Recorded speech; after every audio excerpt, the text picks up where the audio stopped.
Hello everyone, here in this video we are going to discuss how we can install Zoom on Chromebook. So with that being said, let's get started.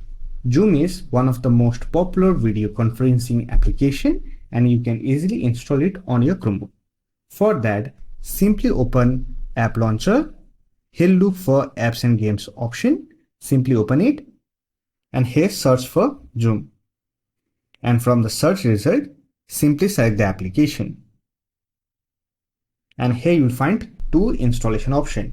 You can either install the PWA version of Zoom or else you can install the Android version of Zoom application. Simply select the version you want to install.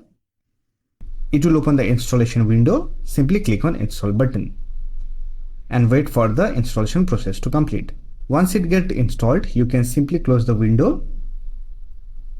Now click on Launcher icon and here you should get the application. Simply open it and sign into your Zoom account to use it. So that's it for this video. Hope this video was helpful to you. If you found this video helpful, don't forget to hit that like button and subscribe the channel for more videos like this. Bye for now. See you next video.